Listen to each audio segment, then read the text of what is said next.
Please be seated.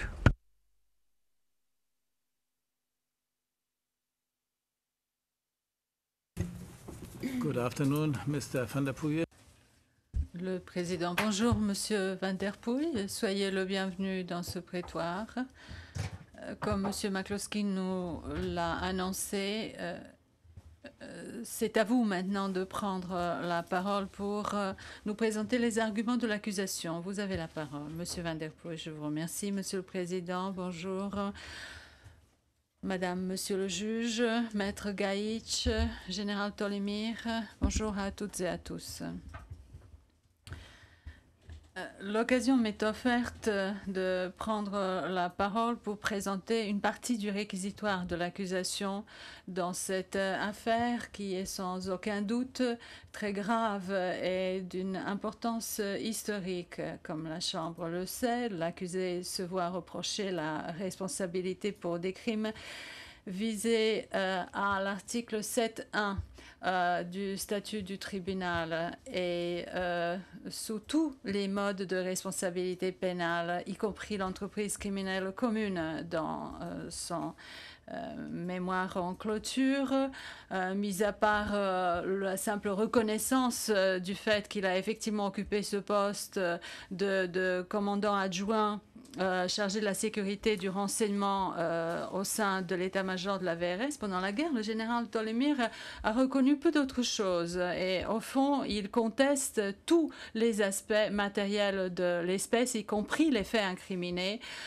S'agissant du nombre de morts à Srebrenica, nombre de portées disparues, jusqu'à la nature même du départ forcé de la population musulmane de Srebrenica et de Jepa. Et de toute évidence, le général Tolimir a le droit de mettre au défi l'accusation de démontrer sa cause. Et bien sûr, nous reconnaissons que nous sommes tenus à cela. Il n'empêche que nous sommes tout à fait confiants qu'au vu des éléments de l'espèce, la participation et la culpabilité du général Tolimir à ces crimes indescriptibles et horribles qui lui sont reprochés à l'acte d'accusation, eh bien, que cette responsabilité aurait été démontrée au-delà de tout doute raisonnable.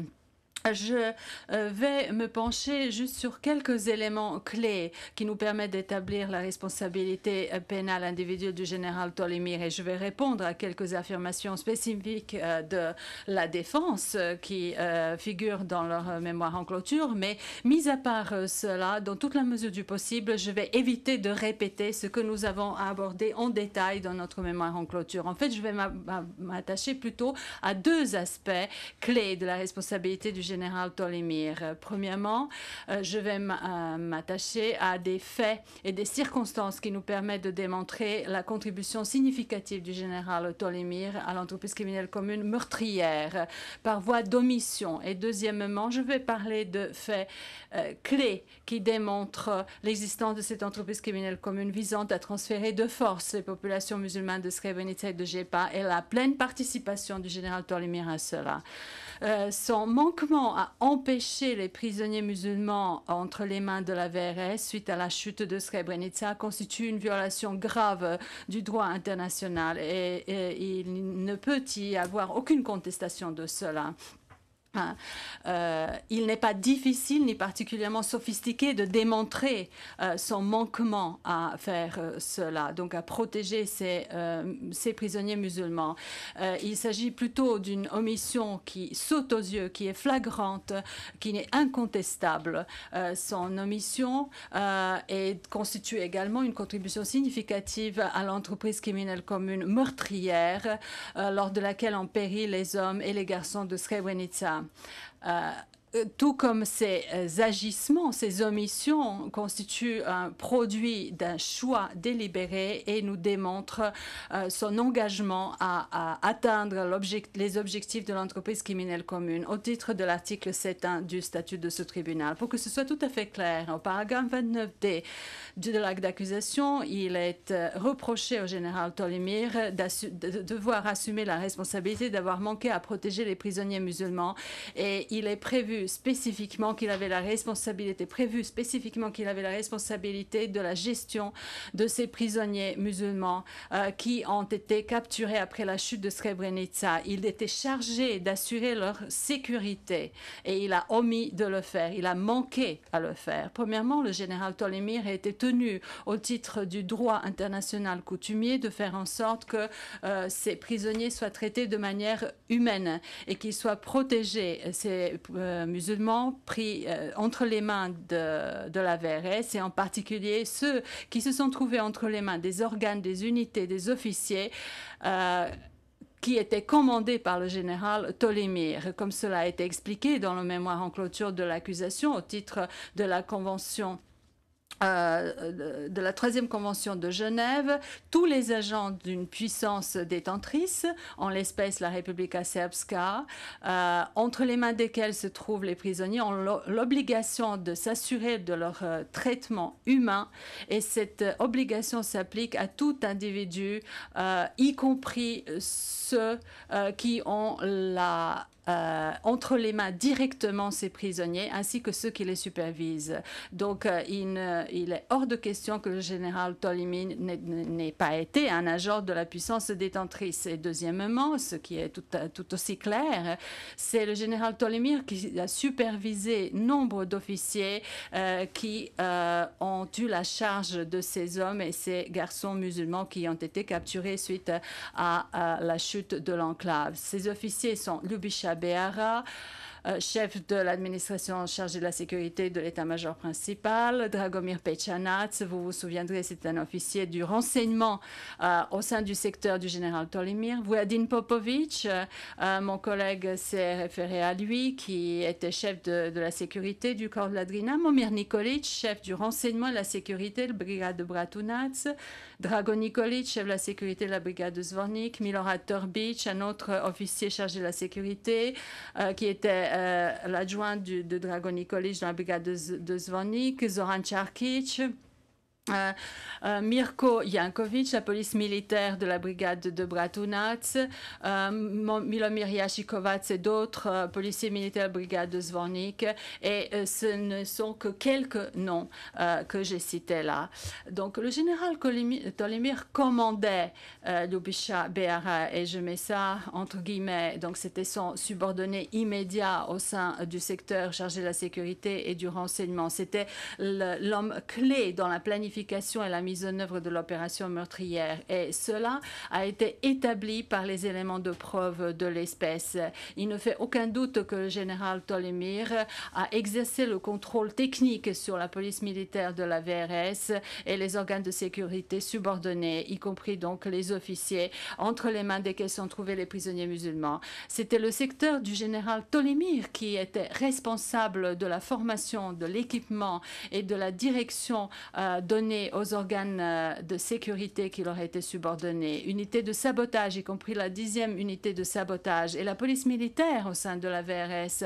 C'était son secteur qui était responsable de se charger des prisonniers, des questions relatives aux prisonniers, telles que leur interrogatoire et la sécurité de ces prisonniers, la légalité de l'activité des officiers subordonnés chargés de la sécurité, les organes chargés de la sécurité, relevaient de la responsabilité exclusive du général Tolimir, pièce P 1112, page 3.7.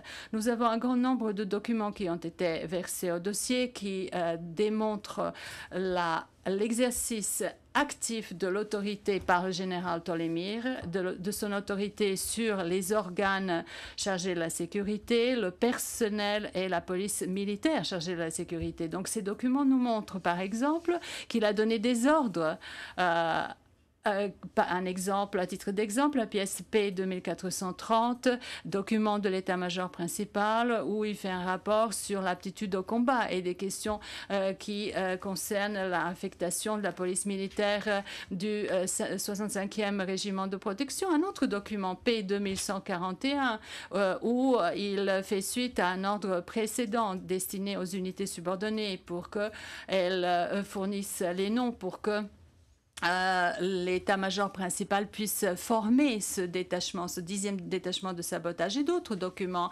Le fait de faire connaître les règles et les lignes directrices, en particulier ce qui concerne la prise en charge des prisonniers, pièce P 1970.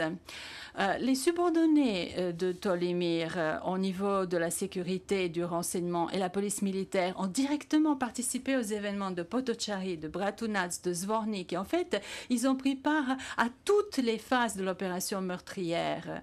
Donc, il ne fait aucun doute que ce sont eux qui contrôlaient les prisonniers, qui les ont contrôlés à tout stade. Les interprètes demandent que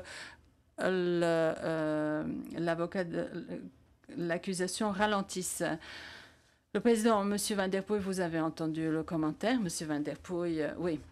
On ne peut pas réellement contester si le général Tolimir avait l'obligation de protéger les prisonniers musulmans, et en particulier compte tenu de sa position de supérieur sur les officiers et les unités de la VRS entre les mains desquelles se sont trouvés ces prisonniers.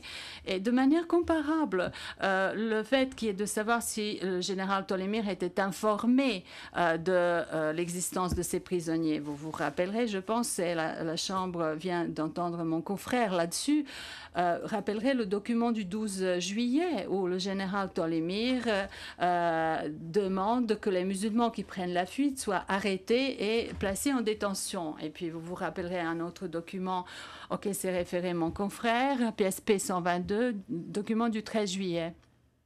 Il s'agit d'un millier de prisonniers de Nova Kasaba. Le président, je vais vous interrompre encore une fois. Il est très difficile de vous écouter parce que nous entendons le bruit de la frappe en même temps, de la même table. Est-ce que vous pouvez continuer maintenant, s'il vous plaît? Monsieur Van der Poel, merci. Alors, mis à part ce document qui a été contesté par la défense dans le mémoire en clôture de la défense, la déposition du général Savcic, qui s'est trouvé avec le général Tolimir dans la matinée du 13 juillet, nous montre que le général Tolimir a été informé de l'existence du nombre de prisonniers qui étaient en train de se rendre à Dushan, Nova Kasaba, grâce à un appel téléphonique. Il en a été informé. Toute une série d'appels téléphoniques reçus par Savcic de Zoran Malinic, qui était le chef donc de ce 65e bataillon de police militaire.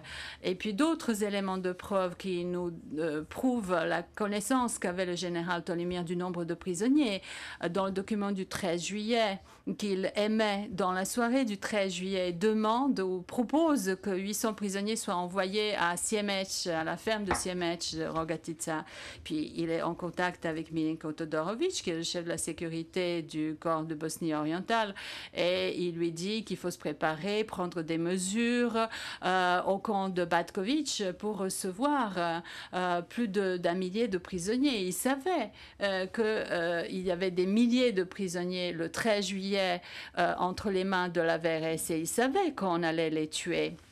Alors, laissons de côté d'amples éléments de preuve qui nous démontrent sa participation directe à la planification, à la mise en œuvre de ces exécutions, comme mon confrère vient de le dire. Les éléments de preuve reçus en l'espèce ne nous permettent pas d'accepter l'affirmation fantaisiste avancée par la défense, disant que le général Tolimir n'aurait pas pu raisonnablement prévoir le fait que les prisonniers allaient effectivement courir un grave risque entre les mains de la VRS, qu'on allait leur faire du mal, et que à un moment quelconque sur cette période de 10 jours où on les a massacrés. Et je répète, il s'agit d'une période de 10 jours parce que cela commence le 3 juillet à la rivière Yadar et ça se termine le 13 juillet. Et pendant cette période, environ 7000 personnes ont été exécutées avec la participation du secteur de la sécurité et du renseignement. Compte tenu de la participation généralisée l'administration chargée de la sécurité à la commission de ces crimes, eh bien, seule une complicité et un complot généralisé cherchant à cacher ces informations des yeux du général Tolémir aurait pu étayer cette méconnaissance de la chose qu'il invoque. Donc des actes criminels et des lignes de conduite que déploient ces subordonnés techniques pendant ce bain de sang.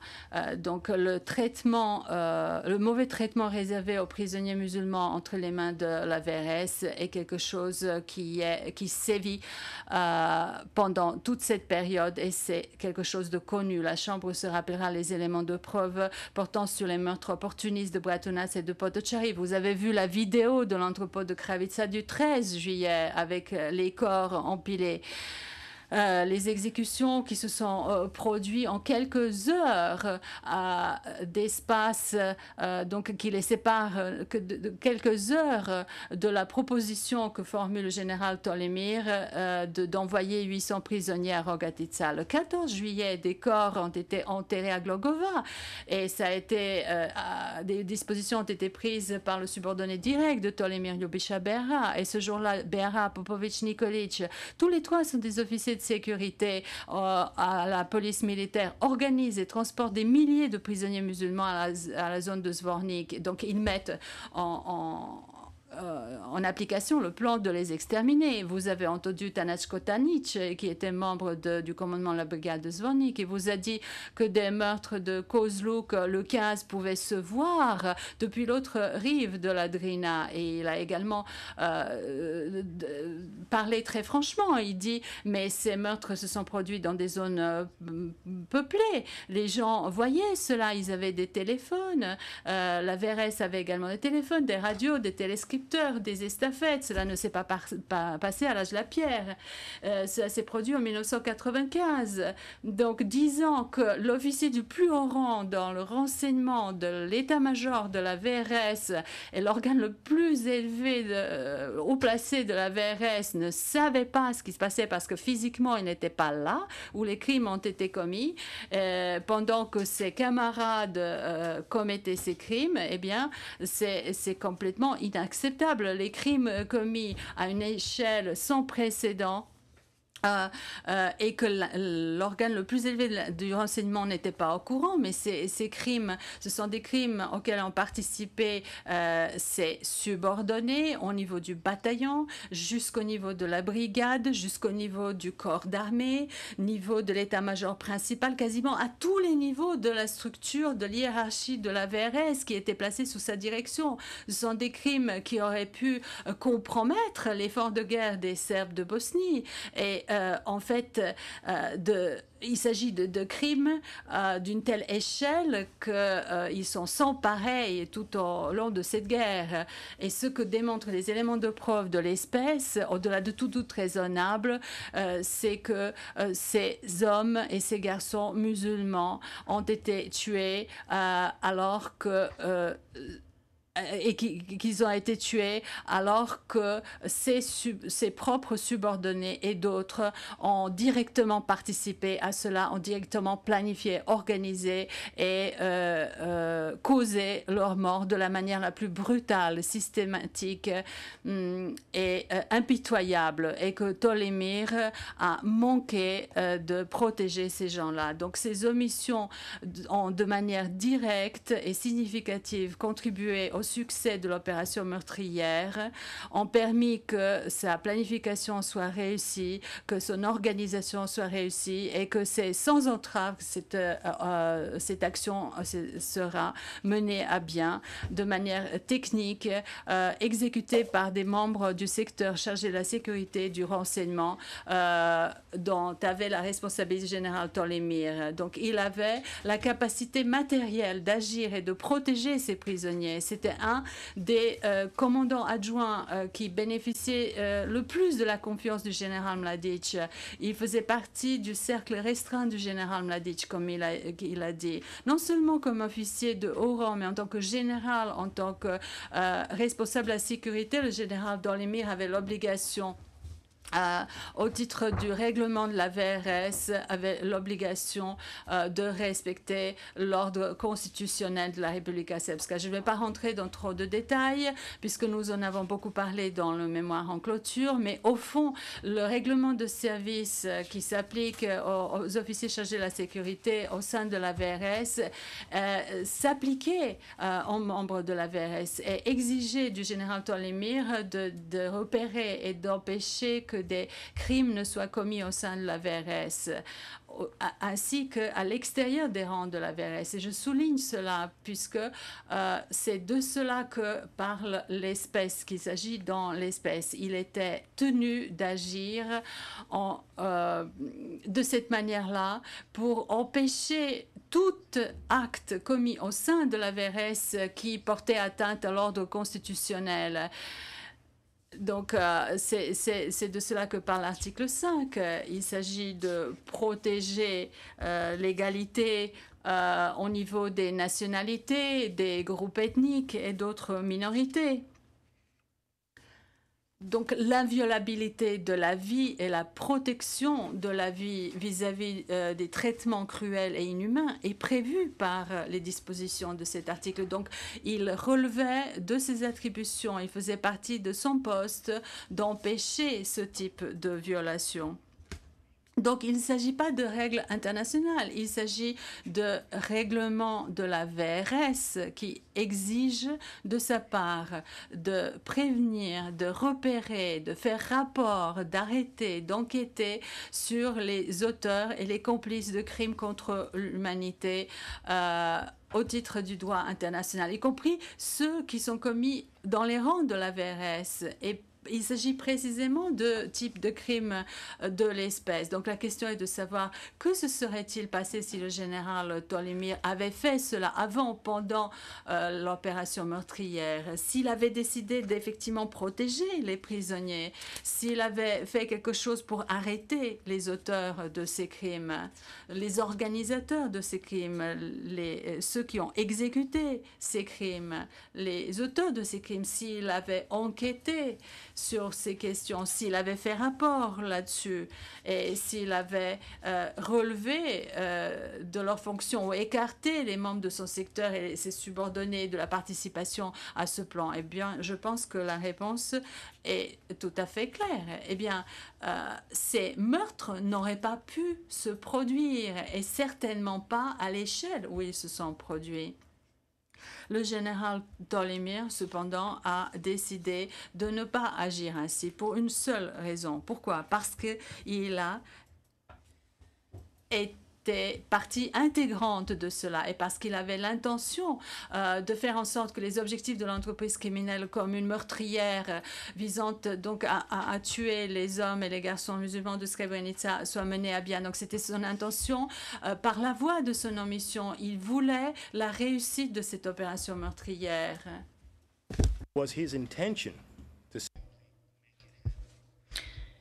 Il avait bel et bien l'intention que cela se produise. Il voulait en fait mettre en œuvre et exécuter les ordres du commandant tel qu'il était censé le faire en tant que commandant assistant. Et c'est ce qu'il a fait en tant qu'officier de la JNA, officier de carrière. Le général Tolimir savait pertinemment qu'il avait une obligation, l'obligation de garantir le traitement humain des prisonniers. Et cela non pas seulement compte tenu de sa formation et de son apprentissage des lois internationales de la guerre, mais parce que c'est un devoir qui est codifié dans de nombreuses réglementations de l'armée, valables pour la JNA et adoptées d'ailleurs après par la VRS. Je vais citer le document P 2482, l'article 210 de la Convention qui indique, et je cite, « Les prisonniers de guerre seront traités de façon humaine, notamment ils doivent être protégés contre toute violence, insulte et intimidation. » Voilà les réglementations de la RSFY quant à l'application du droit international. Pour ce qui est, d'après les éléments de preuve présentés en l'espèce, le fait que les meurtres de milliers de prisonniers détenus par la VRS avaient pu être planifiés, organisés, exécutés par des membres de l'état-major de la VRS et des officiers de la VRS qui étaient très proche du général Tolimir, qu'il s'agisse de ses supérieurs ou de ses subordonnés, et que le général Tolimir a choisi de ne prendre aucune mesure pour protéger ses prisonniers conformément à ses responsabilités en vertu du règlement de service de la VRS ou conformément à son devoir, conformément aux conventions internationales, vous sont amplement suffisants pour déterminer ce qu'il avait l'intention de faire. Et n'oublions pas que le général Tolimir avait pendant très longtemps était partie prenante dans les échanges de prisonniers et il n'a pas agi. Or, le général Tolimir avait tout intérêt à protéger les prisonniers en question, ne serait-ce que pour les échanger contre des soldats serbes détenus par la Bosnie-Herzégovine ou pour les utiliser à des fins de renseignement. Or, il n'a pas jugé bon de le faire. Les éléments de preuve en l'espèce sont clairs comme le jour et prouvent que les omissions du général Tolimir ont été délibérées, intentionnelles et ont été calculées afin de promouvoir les objectifs criminels de l'entreprise criminelle commune et du meurtre. Et c'est ce qu'ils ont fait. Et ils devraient être considérés responsables de ce fait. J'aimerais maintenant vous demander de vous intéresser au transfert forcé. Car en dépit du refus de la défense à admettre qu'il existait une entreprise criminelle commune dont l'un des objectifs était de chasser par la force les populations musulmanes de Srebrenica et de Jepa, le fait que cela a existé a été prouvé au-delà de tout doute raisonnable. La preuve, par exemple, est la participation importante et continuelle du général Tolimir et sa contribution à cette entreprise criminelle commune. Et cela est très, très clair. Alors que l'acte d'accusation allègue que le transfert forcé dans le cadre de l'entreprise criminelle commune a commencé en mars 1995, la politique des dirigeants de la RS et de la VRS pour chasser de la partie orientale de la Bosnie tous les habitants musulmans a été mise en place bien auparavant et a commencé par la mise en œuvre des 6 objectifs stratégiques. Il faut savoir que d'autres éléments de preuve irréfutables ont été présentés et permettent de déterminer les objectifs criminels des dirigeants de la RS et de la VRS qui souhaitaient nettoyer ou procéder à un nettoyage ethnique des territoires revendiqués par les Serbes en Bosnie, notamment les enclaves de l'Est. Il est d'ailleurs remarquable de constater que la défense indique que les objectifs stratégiques ont été présentés comme un genre de plan d'action, paragraphe 371 de leur mémoire de clôture. Or, les éléments de preuve en l'espèce prouvent que lors de la 16e séance de l'Assemblée nationale de la RS, qui s'est tenue le 12 mai 1992, ces objectifs ont été énoncés et présentés. Ils ont fait l'objet de discussions, ils ont été adoptés. Et bien que leur publication dans le bulletin officiel de la RS en 1993 soit un tant soit peu anormal, il est absolument évident, d'après la cote qui lui a été attribuée lors de la publication, à savoir 02-130/92, que ces objectifs ont fait l'objet d'une décision en 92, correspondent à la déclaration qui indique que cette décision a été prise lors de la séance de l'Assemblée du 12 mai 1992. Quoi qu'il en soit, ces objectifs de guerre ont été très clairement présentés et mis en œuvre par la VRS. Lors de sa déposition, le général Novica Simic, qui était le commandant du corps de la Bosnie orientale, a relaté comment le 2 septembre 1992, il a eu une réunion avec les généraux Mladic-Vero et les présidents Krajišnik et Karadzic, et qu'au cours de cette réunion, les fameux objectifs stratégiques ont fait l'objet de discussions, pièce P 2756. Il les a rédigés, écrits dans son journal de guerre, qui fait l'objet de la pièce P 2752, page 35, en version BCS. L'état-major de la VRS mène à bien une analyse de l'état de préparation au combat. Il y est fait référence de la mise en œuvre de ces objectifs stratégiques et il dévoile en fait ainsi pour ce qu'ils sont les arguments particulièrement spécieux de la défense. Le rapport relatif à l'état de préparation au combat en 1992 indique en partie, et je cite, les objectifs stratégiques de notre guerre qui ont été rapidement définis et présentés à l'état-major de l'armée de la Republika Srpska, au commandement et aux unités feront office de ligne directrice à partir de laquelle nous planifierons les opérations véritables et les batailles envisagées. Pièce P 2880, page 159 dans le système court. Les affirmations de la défense relatives aux circonstances dans lesquelles ces objectifs stratégiques ont été décidés ne sont ni plus ni moins qu'une tentative assez maladroite, je dois dire, de nous écarter des véritables problèmes en l'espèce. Et cela d'ailleurs a été indiqué, ou plutôt cela indique de façon absolument péremptoire quelle est la responsabilité pénale du général Tolimir pour le transfert forcé de dizaines de milliers de musulmans de Bosnie en juillet 1995. Comme cela a été indiqué dans le mémoire de l'accusation, les objectifs stratégiques numéro 1 et numéro 3 ont abouti à l'expulsion forcée de la population musulmane de Srebrenica et de Jepa. L'objectif stratégique numéro 1 est de demander ou réclamer que soient établies des frontières séparant la population serbe des deux autres communautés ethniques. Comme l'a dit Simic, il s'agissait d'une séparation par rapport aux musulmans. Nous avons l'objectif stratégique numéro 3 qui vise l'élimination en tant que frontière de la Drina, frontière entre les États.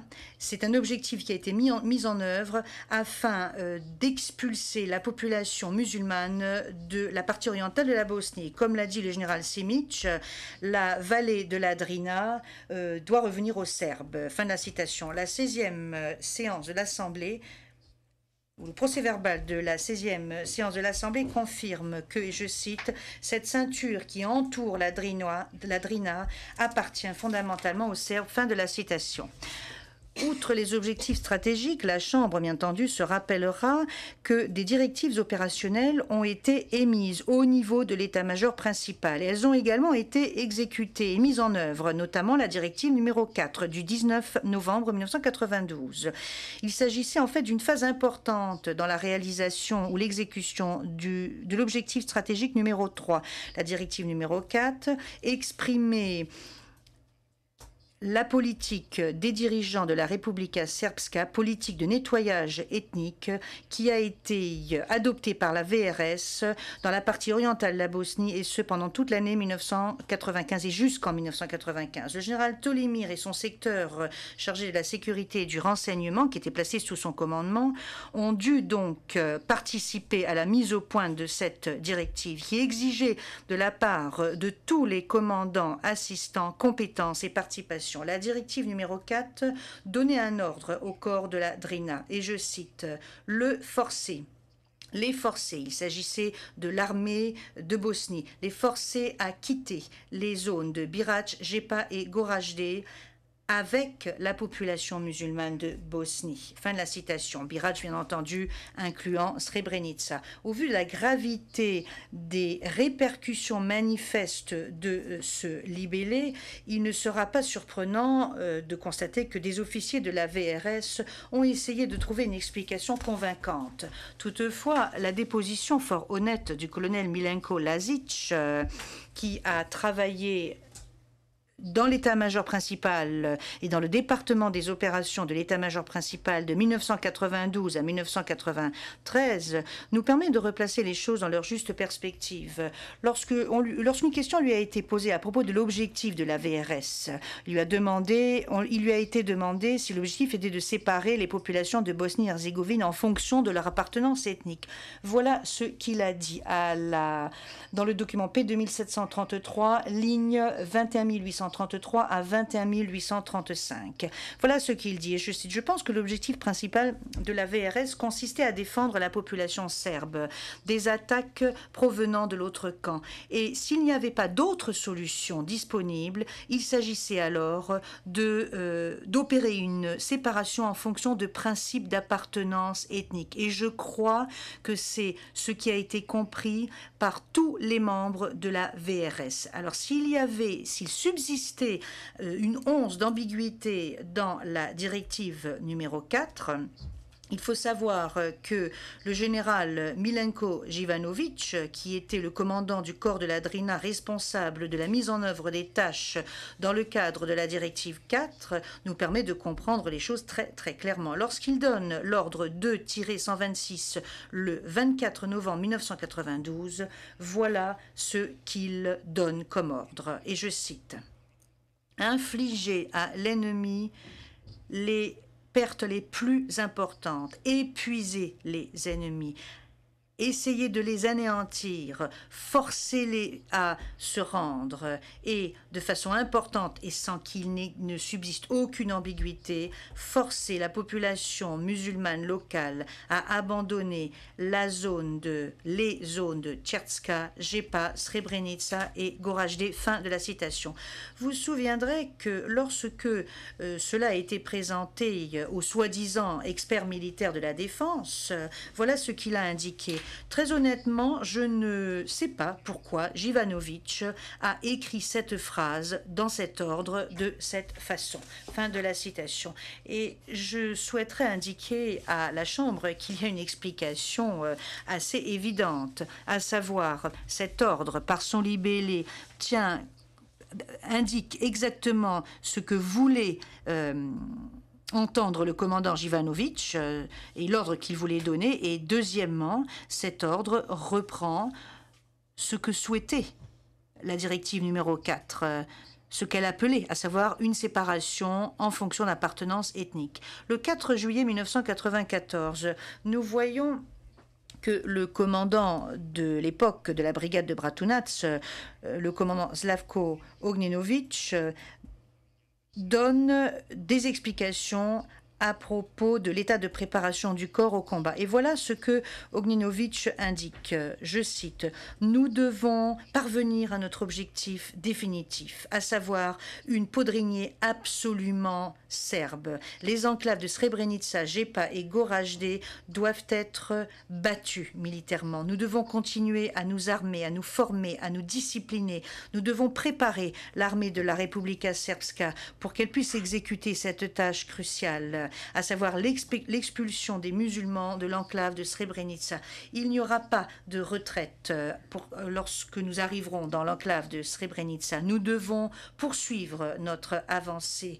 Les ennemis, la vie des ennemis doivent être rendue insupportable. Leur séjour dans cette enclave doit être rendu impossible pour qu'ils quittent l'enclave en masse aussi rapidement que possible en se rendant compte qu'ils ne pourront pas y survivre là-bas. » Fin de la citation. Alors il est question de rendre la vie insupportable, de ne pas survivre. Cela vous semblera peut-être familier et connu. C'est parce qu'en fait vous l'avez entendu à plusieurs reprises dans cette affaire et que cela est un peu comme un mantra. Par exemple, en août 1994, nous voyons le général Mladic filmé lors d'une conversation avec Milan Lesic. Vous vous souviendrez certainement qu'il s'agissait d'un sympathisant canadien sympathisants de la VRS et bailleurs de fonds, pièce P 2228. Alors nous voyons Mladic et Lesic qui conduisent vers l'enclave de Gepa, et voilà ce que lui dit de but en blanc Mladic. Voilà, tu vois, les Turcs avaient tout bloqué là. Voilà la route qui mène à leur village de Godienier, voilà le village de Plané, tout cela était turc, là où nous nous rendons, cela était turc, filme tout cela sans aucun problème. Il faut que nos Serbes sachent ce que nous leur avons fait, ce que nous avons pu faire aux Turcs. En Podrinje, nous avons anéanti les Turcs. Si les Américains, les Anglais, les Ukrainiens, les Canadiens, Srebrenica et maintenant ce sont les Néerlandais n'avaient pas été présents pour les protéger, ils auraient disparu de cette partie du territoire. Et cela depuis fort longtemps. Fin de la citation. D'ailleurs, en mars 1995, quelques 7 mois plus tard, le commandant suprême de l'entreprise criminelle commune, l'un des membres de l'entreprise criminelle commune, Radovan Karadzic, donne ou énonce la directive numéro 7. Et là encore, nous entendons ce mantra qui revient. Rendre la vie des musulmans insupportable, les chasser. Voilà quelles sont les tâches qui sont attribuées au corps de la Drina. Il s'agit d'exécuter des opérations de combat planifiées et bien réfléchies pour qu'il y ait une insécurité totale, avec aucun espoir de survie ou de vie pour les habitants de Srebrenica et de Gepa. Fin de la citation. Il ne s'agit pas d'armées musulmanes ici. Nous parlons bel et bien de l'ensemble de la population musulmane. La directive 7 se poursuit ainsi. L'État et les organes militaires responsables des contacts et travail avec la Forprenue et les organisations humanitaires devront, de façon planifiée et discrète, émettre des permis, limiter et diminuer l'appui logistique de la Forprenue aux enclaves, ainsi que l'approvisionnement de ressources matérielles à la population musulmane. Il faudra qu'il soit entièrement tributaire de notre bonne volonté, tout en parallèle évitant la condamnation de la communauté internationale et de l'opinion publique internationale. Et d'ailleurs, il est assez surprenant, ou peut-être qu'il n'est pas si surprenant que cela, de voir la défense avancer que la directive 7 n'a jamais été exécutée. Il cite un fait, le fait que les convois d'aide humanitaire ont continué à arriver dans les enclaves. Mais c'était justement ce qu'il recherchait. Ce qu'il recherchait, c'était de resserrer petit à petit l'étau autour des enclaves en autorisant seulement quelques approvisionnements pour éviter la condamnation de la communauté internationale, tout en amenant les populations dans les enclaves jusqu'au point de rupture. Manifestement, si l'aide avait cessé du jour au lendemain, la communauté internationale aurait réagi, il y aurait eu condamnation de la part de la communauté internationale, il y aurait eu des mesures qui auraient été prises et qui auraient battu en brèche l'objectif de la directive et qui auraient d'ailleurs exposé le plan insidieux qui la sous-tendait. Mais finalement, je suppose que la défense n'a qu'un seul choix, à savoir nier la mise en œuvre de la directive 7. Parce que, en fait, ces conséquences sinistres sont inéluctables. Et il faut savoir également que la participation directe et entière de l'état-major principal lors dans sa mise au point, de sa mise en œuvre, et Tolimir y a participé, ne fait en fait que cristalliser en quelque sorte cette participation et cette participation dans le cadre des objectifs criminels. Une fois de plus, le commandant Jivanovic, commandant du corps de la Drina, a fait fi ou a permis de dissiper les affirmations vides de sens de la défense suivant lesquelles la directive 7 avait été remplacée par la directive 7/1. Lors de l'attaque Krivaya 95, et d'ailleurs j'ai un document à présenter, le document P1202, Jivanovic remarque ce qui suit. Conformément aux opérations de la directive numéro 7 et 7/1 de l'état-major principal de la VRS, la division des enclaves de Srebrenica et de Gepa a été exécutée pour les limiter à leur zone urbaine. La réduction de ces enclaves permettait en fait de garantir un désastre, une catastrophe humanitaire en forçant et en contraignant la population civile qui se trouvait autour des centres urbains à venir dans ces centres urbains de Srebrenica et de Jepa, ce qui rendait la vie de la population musulmane civile absolument insupportable. Et je vous dirais que cet ordre était connu de tous, ce n'était pas un secret, il a été envoyé en copie à l'état-major principal et vous verrez cela à la dernière page du document P1202, à la page 10, et le général Mladic a montré la carte de l'attaque. Au vu de l'importance du général Tolimir dans la prise de décision du général Mladic et de l'état-major principal, compte tenu de sa participation à la mise au point de la directive numéro 7, le général Tolimir était parfaitement informé de Krivaya 95, notamment de ses opérations. Il faut savoir que il n'y a pas de débat plausible à propos de la mise en œuvre de la directive numéro 7, car les éléments de preuve en l'espèce prouvent que cette directive a bel et bien été exécutée, que tout cela avait été calculé pour créer des conditions permettant de chasser la population musulmane de Srebrenica et de Jepa. Contrairement à ce qu'a indiqué la défense dans son paragraphe 411, les dirigeants des Serbes de Bosnie l'ont indiqué que cela était absolument stratégique. Regardez ce que dit le président Karadzic lors du discours qu'il prononce le 28 août 1995 lors de la 53e séance de l'Assemblée nationale de la RS. Nous ne pouvons absolument pas nous écarter de l'idée de nos territoires traditionnels. Nos territoires traditionnels ne peuvent pas nous être enlevés. Pour vous dire la vérité, il y a des villes que nous avons investies et dans ces villes, nous ne sommes que 30%. Je peux vous donner le nom de ces villes si vous le souhaitez, mais nous ne pouvons pas abandonner les villes où notre population représente 70% de la population. Ne l'ébruitez pas, mais souvenez-vous de combien de notre population se trouve à Bratunac, à Srebrenica, à Visegrad, à Rogatica, à Vlasenica, à Zvornik, etc., etc. Du fait de leur importance stratégique, ces zones doivent nous appartenir et plus personne ne remet cela en question. Fin de la citation. Tolimir était présent ce jour-là lors de cette assemblée. Donc il y a eu une entreprise criminelle commune dont l'objectif était de chasser par la force les populations musulmanes de Srebrenica et de Jepa. La défense indique que les populations de Jepa et de Srebrenica n'ont pas été chassées par la force, mais qu'elles ont choisi de leur propre gré de quitter les enclaves.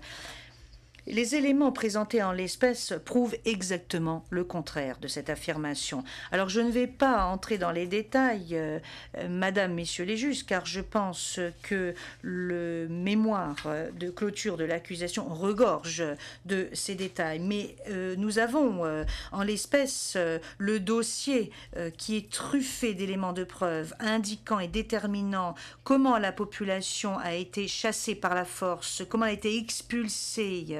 Il y a des crimes qui se sont déroulés et qui étaient tout à fait prévisibles. Je suis sûre que la Chambre se souviendra des éléments de preuve importants apportés à propos des bombardements de la VRS, bombardements des cibles civiles qui ont précédé l'attaque de Srebrenica, les attaques de terreur exécutées par le 10e détachement de sabotage le 23 juin 1995. Vous avez entendu les observateurs militaires des Nations Unies, vous avez entendu les victimes, les survivants, d'autres membres de la communauté internationale tels que les membres du bataillon néerlandais. Vous avez entendu également les éléments de preuve relatifs à la restriction permanente et continuelle des convois d'aide humanitaire qui avaient du mal à pénétrer dans les enclaves, les éléments de preuve montrant la famine et le désespoir de la population de Srebrenica avant la chute de l'enclave,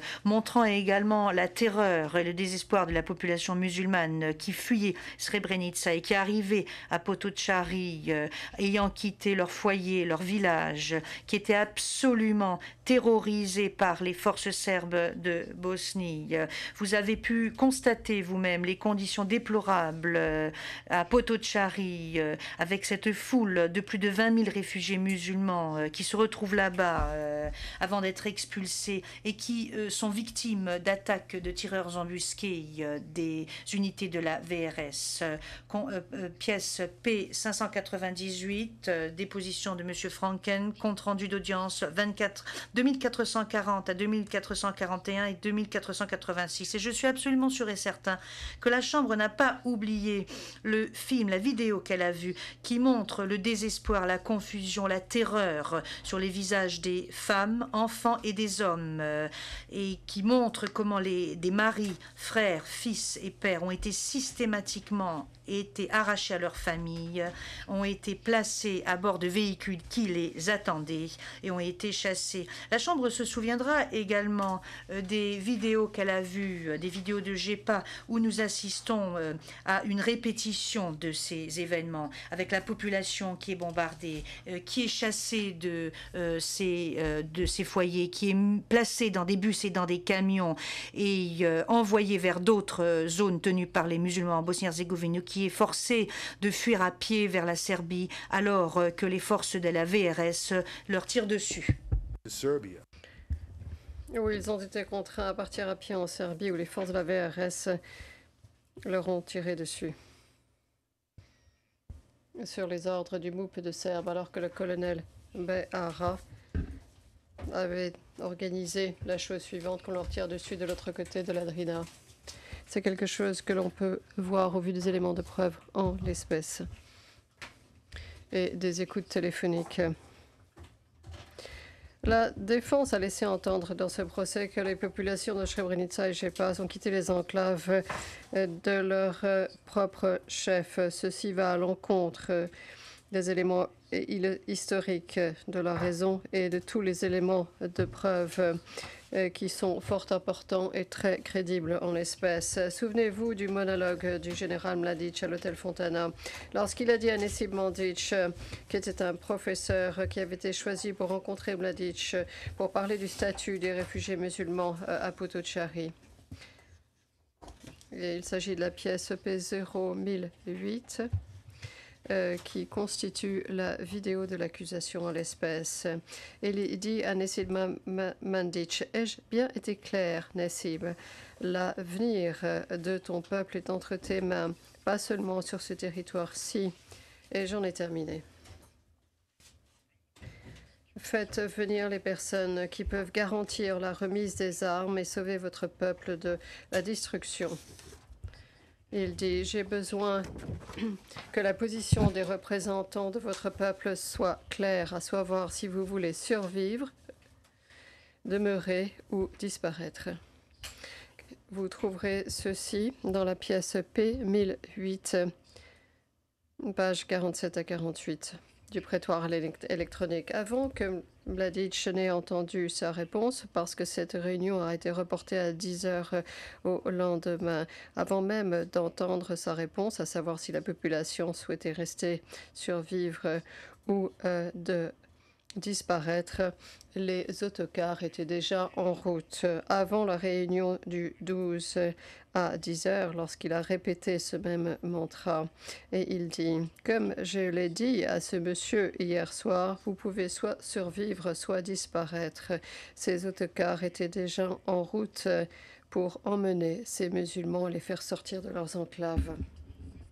À 12h50, le 12 juillet, le général Mladic a été entendu disant la chose suivante. Ils ont tous capitulé, se sont tous rendus. Nous allons tous les évacuer, ceux qui le souhaitent et ceux qui ne le souhaitent pas.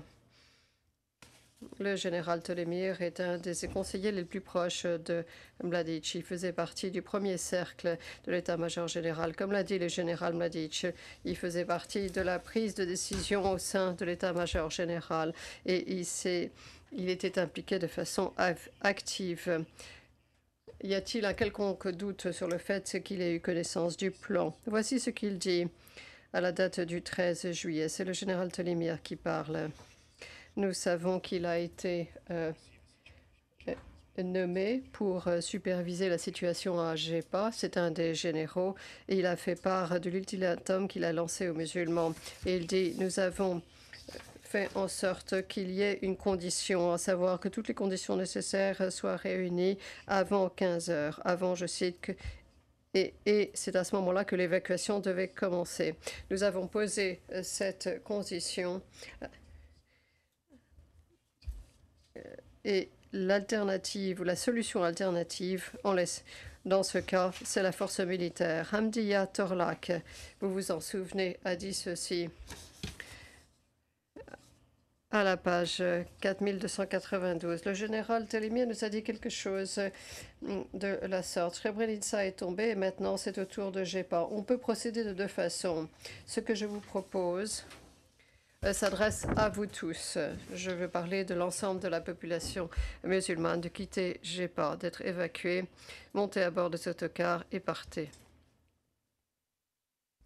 Et ensuite, il a dit qu'il n'y avait plus rien à discuter. Il n'y a pas eu de négociation, il n'y a pas eu d'accord.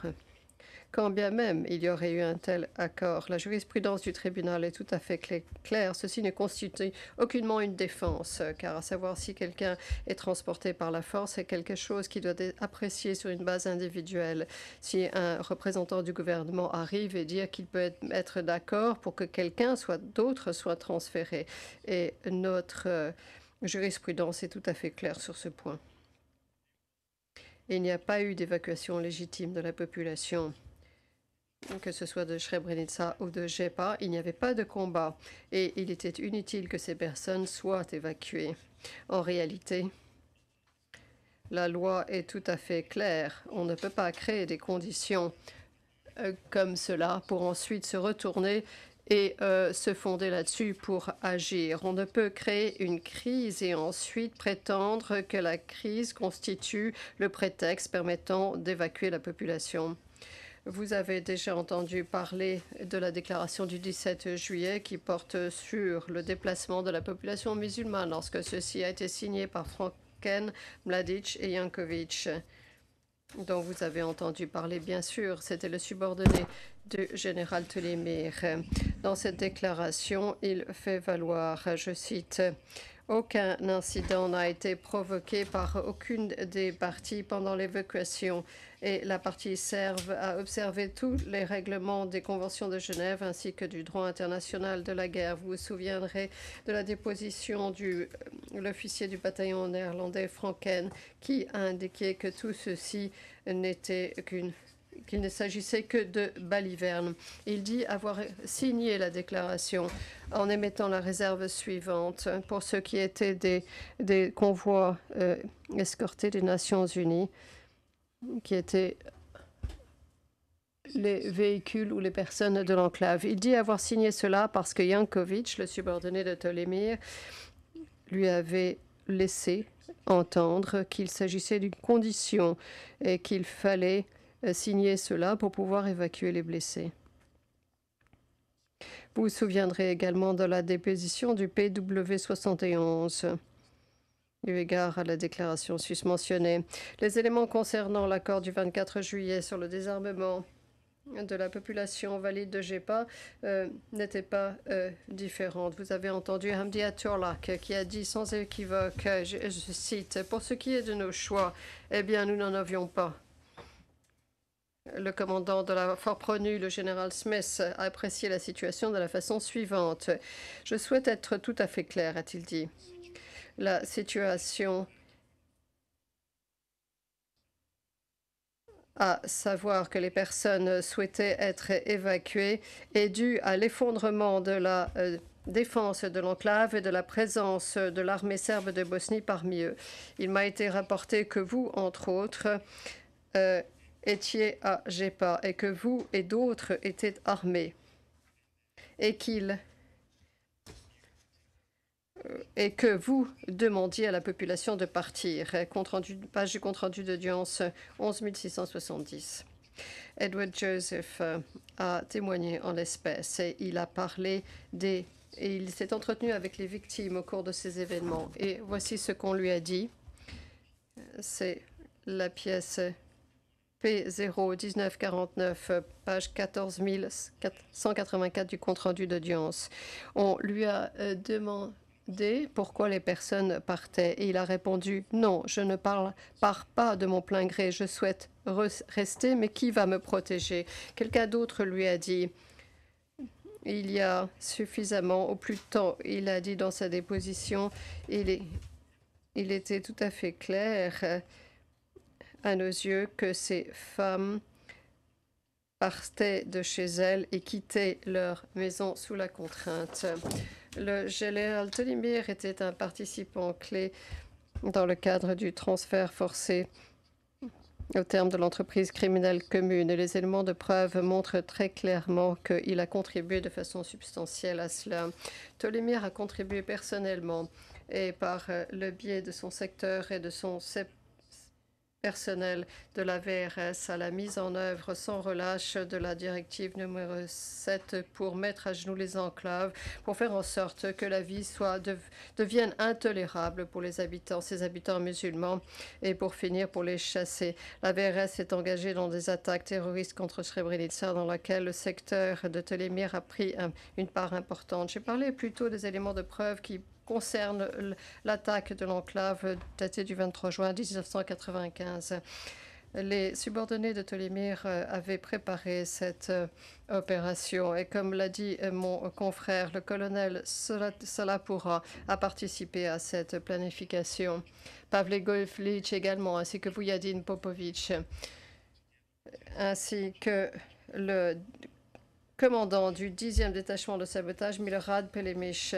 Le colonel Salapura a dit dans sa déposition qu'il ne pensait pas que le général Tolimir était là à ce moment-là. Parce que s'il avait été là à ce moment-là, l'ordre de Mladic, afin d'engager la 2e unité de sabotage dans cette opération, aurait été transmis par Mladic via Tolimir au colonel Salapura. Malheureusement, cette déposition n'est pas très en faveur du général Tolimir, comme l'espérait sans doute le général Salapura, car il s'avère que le général Tolimir était là à la date du 23 juin 1995. Dans le journal du président Karadzic, son carnet de rendez-vous, il était là avec Mladic. Petar, Karbic et Karadzic étaient appelés à une quarantaine de kilomètres de Tchernarika entre 13h45 et 15h à la date du 23 juillet. Vous trouverez ceci aux pièces P01408. P2198, numéro de référence ERN se terminant par 5399. On l'entend également dans une écoute téléphonique où il est avec le général Mladic. Et cette écoute, contrairement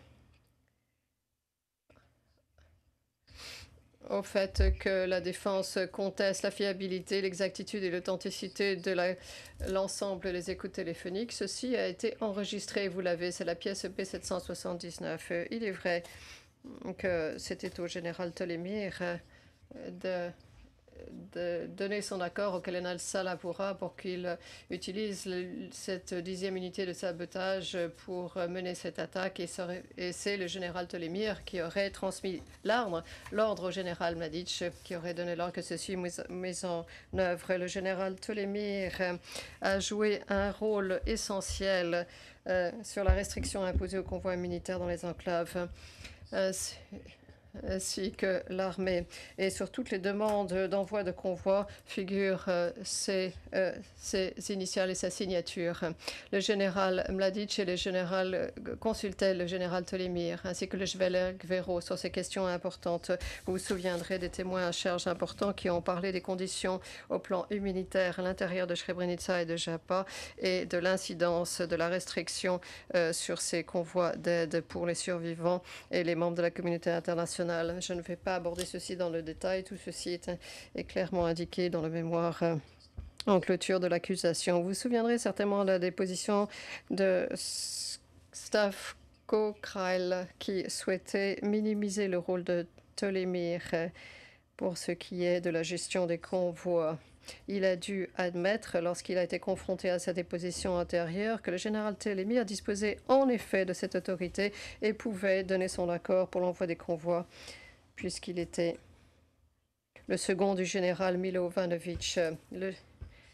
Le colonel Kraï a dit dans sa déposition que le Télémire était le plus au fait de tous les généraux de l'état-major général en ce qui concerne les procédures qui devaient être mises en œuvre à propos des convois. Et même si Kraïl a essayé de minimiser le rôle de Télémire, le rôle qu'il a véritablement joué, il y a des éléments de preuve qui en disent long sur sa participation qui était essentielle et qui soulignent l'importance de sa contribution.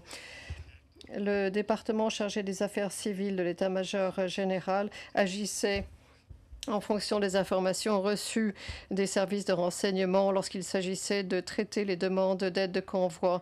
Lorsque le général Kraïl a été confronté à cette référence émanant des services de renseignement, on lui a dit « Qu'est-ce que vous entendez par là ?» Et il essayait d'expliquer pour dire que ceci n'avait rien à voir avec le général Télémire, et il tournait en rond. Et pourquoi, comment ceci n'aurait-il pas pu avoir un quelconque lien? Parce que le général Télémire était à la tête des services de renseignement et de sécurité au sein de la VRS. Donc toute question relevant du renseignement relevait de lui. Toute question liée à la sécurité relevait de sa compétence. Cet élément d'information sur lequel s'est fondé le département des affaires civiles de la VRS est quelque chose qui a également été remis ou fourni de façon régulière. Il s'agissait de surveiller l'aide qui arrivait dans les enclaves. Donc, le système de décision de l'état-major général savait exactement ce qui entrait et ce qui sortait. Il savait exactement dans quelle mesure il coupait les vivres à la population musulmane à l'intérieur de ces enclaves. Il s'agit là de la population civile et ils le savaient. Et ils étaient en train de surveiller cela. Si vous regardez la pièce D0... la pièce D209, vous savez exactement de quoi je veux parler. Vous verrez que dans ce document-là, il est clair qu'il disposait d'informations sur la quantité de farine, d'huile qui entrait dans les enclaves. Ils étaient au courant de tout, ainsi que de sel. Ils étaient au courant de tout. Ils savaient exactement ce qui se passait. Alors, le résultat de ces restrictions sur le bataillon néerlandais, vous avez beaucoup entendu parler de cela, comment ceci rendaient leur vie extrêmement difficile. Ils étaient incapables de remplir leur mandat et de défendre les enclaves. Et Télémire faisait partie de tout cela. Le général Télémire a également joué un rôle significatif dans la période qui a précédé l'attaque contre Srebrenica. Il n'a cessé d'induire en erreur et de mentir au commandant de la Fort-Pronu sur les intentions de la VRS et les objectifs de l'attaque. Dans la transmission du 9 juillet, Télémire dit au général Karsic: « J'ai répondu au commandant de la Fort-Pronu. Je lui ai dit que j'étais en train de vérifier les informations sur la situation à Srebrenica et que leurs forces étaient en sécurité. Je pense que je vais leur parler dans 40 minutes. Envoyer un rapport de situation sur le champ de bataille toutes les heures de façon à ce que je puisse communiquer avec la Fort-Pronu, ce qui vous permettra de poursuivre le travail conformément à notre plan. Vous vous souviendrez des éléments de preuve du général Nicolai et d'autres personnes qui ont parlé de ce plan en rapport avec le général Télémire et comment ceci a été exécuté. Souvenez-vous du fait que c'était le général Télémire qui a transmis l'autorisation du président Karadzic le 9 juillet 1995 pour qu'il puisse entrer à Srebrenica et prendre le contrôle de la ville, ce qui a précipité sa chute à la date du 11 juillet 1995 et le déplacement de milliers de musulmans par la suite. Je souhaite rappeler au juge de la Chambre que pendant toute la durée des réunions qui se sont tenues à l'hôtel Fontana, l'expulsion de la population musulmane de Podchachari les 12 et 13 juillet, les subordonnés de Télémire étaient sur le terrain et ils étaient engagés dans les combats. Ces subordonnés directs étaient là, ces subordonnés professionnels étaient là et ont participé au transfert forcé de la population civile.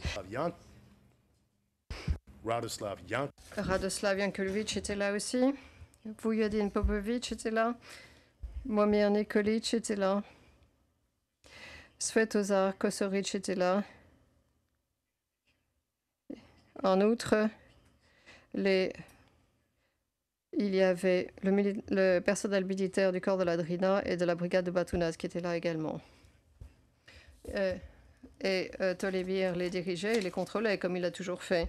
Souvenez-vous du fait que Tolémir était, je cite, responsable exclusivement pour ce qui est de l'aspect correct de la légalité de leur travail, à savoir la sécurité des subordonnés, des organes subordonnés chargés de la sécurité qui lui étaient subordonnés. Il devait l'être, bien sûr, il était bien informé de leurs agissements. À partir du 13 juillet, Tolémir a supervisé le déplacement de la population de Gépa.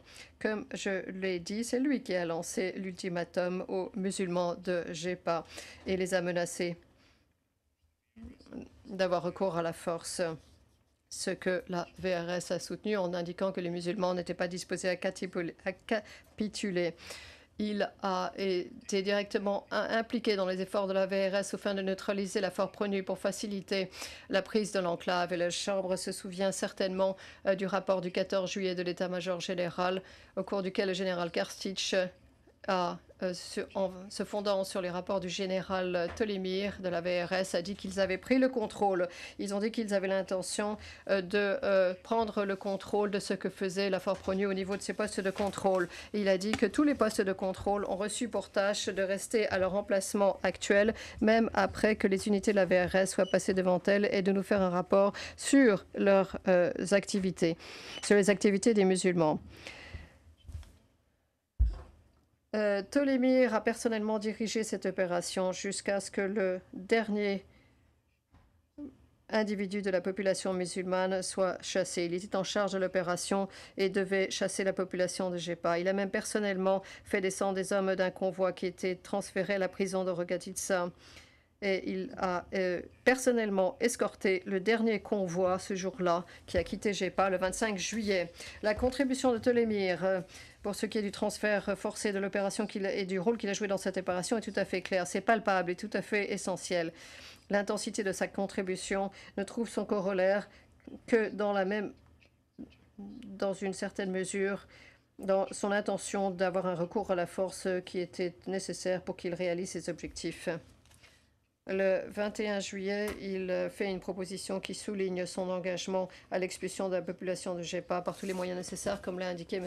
Klosky. Ce que ceci montre, c'est que le Tolémir était disposé à utiliser quel que soit le moyen nécessaire ou la force nécessaire pour réaliser l'objectif qui lui avait été fixé, à savoir le déplacement de la population musulmane de Gépa. Et cela ne fait pas l'ombre d'un doute que l'intention de ce document consistait à utiliser cette force contre la population civile, ce qui a fait l'objet de dépositions de la part du colonel Obradovic et du général Savcic. Au paragraphe 358, le général Tolémir, du mémoire en clôture du général Tolémir, il dit, et je cite, « Son rôle ne peut pas être perçu dans le contexte des événements qui se sont déroulés à deux endroits pas très importants. » Et il a raison. Son rôle doit être perçu à la lumière de qui il était au sein de l'état-major général, à la lumière de son implication à Srebrenica, à un niveau stratégique, au niveau de la conception, au niveau de la planification, de l'organisation et de l'exécution. Et ceci doit être perçu à la lumière de sa position influente. Il s'agissait d'un homme qui avait la confiance du général Mladic et qui faisait partie de son premier cercle. Dans le contexte de la reconnaissance et de l'influence qu'il exerçait par les membres dirigeants ou des dirigeants de la Republika Srpska, dans ce contexte, cela ne fait pas l'ombre d'un doute qu'il savait aussi bien que quiconque quels étaient les objectifs à long terme. Il savait aussi bien que quiconque quelles étaient les politiques. Il savait aussi bien que quiconque comment les dirigeants de la RS et la VRS avaient l'intention de réaliser ces objectifs-là. Il devait certainement le savoir pour pouvoir remplir ses fonctions. Il devait le savoir pour pouvoir conseiller le général Mladic. Et il devait être au courant pour garantir la sécurité des opérations de la VRS. Mais les éléments de preuve en l'espèce porte moins sur ce qu'il savait que sur ce qu'il a fait et ce qu'il a omis de faire et ce qu'il avait l'intention de faire. Les éléments de preuve en l'espèce prouvent tout ceci. Ptolémyre était aussi investi que le général Mladic, Radovan Karadzic, Vujadin Popovic, Ljubisha Berra, Radislav Kortic et d'autres, que les autres impliqués dans la réalisation des objectifs de guerre des Serbes de Bosnie. C'était un homme clé dans la réalisation de ces moyens, par le biais de ces moyens manifestement criminels. Le général Ptolémyre était clé dans le processus de prise de décision au sein du commandement de l'état-major général. Il a participé personnellement à cela et a contribué au transfert forcé. Il a supervisé et contrôlé l'implication de son secteur dans la participation de ses subordonnés directs et professionnels dans ces opérations, la planification ainsi que la mise en œuvre des conditions qui ont occasionné la misère et la souffrance de milliers de musulmans de Bosnie. Madame les juges et le général Ptolémyre maintenant doit être tenu responsable de ce qu'il a fait. Je vous remercie de votre patience. Ceci met un terme à mes arguments. Le président, je vous remercie beaucoup, Monsieur Van der Puy. Il reste 15 minutes. Je vois que Monsieur Elderkin est déjà entré dans le prétoire. Est-ce qu'il serait sage d'avoir la deuxième pause maintenant? C'est à vous, Monsieur Elderkin, que je me tourne, puisque c'est vous qui allez parler pendant le dernier volet de danse d'aujourd'hui. Monsieur Elderkin, bonjour. Madame, Monsieur le juge, je crois que ce serait préférable. Il me faut environ une demi-heure, ainsi que Monsieur Hassan. Et je crois que ma présentation serait interrompue si nous ne faisions pas la pause tout de suite. Le président, nous allons donc faire la pause maintenant, la deuxième pause. Et je crois que vous et Monsieur Hassan, vous devez tenir compte du souhait de Monsieur McCloskey, qui souhaite avoir 10 minutes à la fin de l'audience d'aujourd'hui. Le président, nous le voulons de danse et nous reprendrons à 17h50.